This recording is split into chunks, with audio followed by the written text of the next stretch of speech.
Իմ խոսքը կասեմ, որից հետո մասնակիցներով կներկայացնենք ով ինչի համար է ստացել ու կլսենք արդեն ձեր հարցերը, որին կպատասխանենք։ Նախ սկսեմ նրանից, ինչի համար ենք եկել այս եզրահանգմանը, ինչու այսքան տարի հետո։ Հայաստանի երրորդ հանրապետությունը հռչակվեց ազատագրական պայքարի գաղափարական հիմքով, որին արդյունքում էլ 30 տարի շարունակ տարածաշրջանում ունեցել ենք թե քաղաքական, թե ռազմական, ինչու ոչ նաև աշխարհաքաղաքական ազդեցություն, իսկ նոյեմբերի 9-ի փաստաթղթի ստորագրումից հետո մենք սկսեցինք պարբերաբար զիջել թե տարածքային, թե արժեքային ամբողջ համակարգը։ Եվ դրանով այդ փաստաթղթի ստորագրումով ամեն ինչ չվերջացավ, այլ սկսեցին հրաժարվել պայքարի ձևերից, ամենացավալին այն է, որ սկսեցին հրաժարվել մեր ինքնությունից, ազատությունից եւ պայքարելու իրավունքից։ Դրա պատճառով է, որ այսօր այստեղ ես իմ մարտական ընկերների հետ եկել ենք ի նշան բողոքի ձայն բարձրացնելու, դրա միջոցն է մեր մեդալները եւ շքանշանները ետ վերադարձնելը ու ասել, որ այս քաղաքական իշխանությունը զբաղված է ապազգային եւ ապահայկական գործունեությամբ, որի վառ վկայությունն է մեր պետականության ապամոնտաժումը իրենց կողմից։ Հիմա առաջինը ես կներկայացնեմ իմ պարգևները։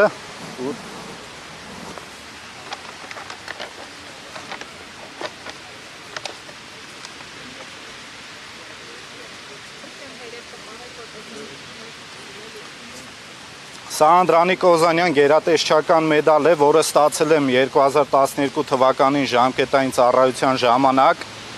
միջդիրքային հատվածում հակառակորդի սպային մահացու վիրավորում հասցնելու համար պարգևատրվել եմ ՊՆ նախարարի կողմից։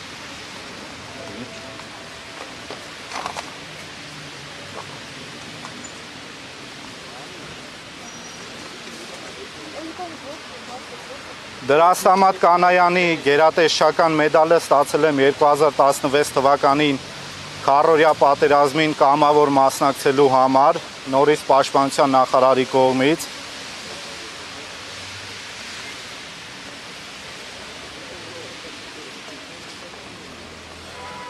Մարտական ծառայության մեդալը ստացել եմ նորից կամավորական հիմունքներով Արցախյան 44-օրյա պատերազմին մասնակից լինելու համար Հայաստանի Հանրապետության նախագահի կողմից։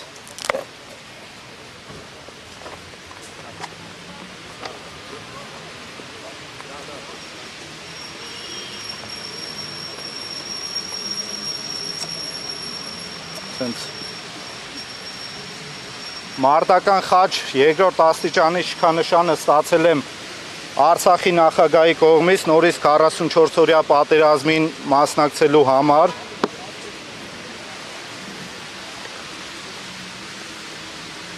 Այս ամենաանհասկանալի մեդալն է։ Համագործակցության համար մեդալը ստացել եմ 22 թվականին Արցախից գալու եւ ջերմուկյան դեպքերին մասնակցելու համար ՊՆ նախարարի կողմից։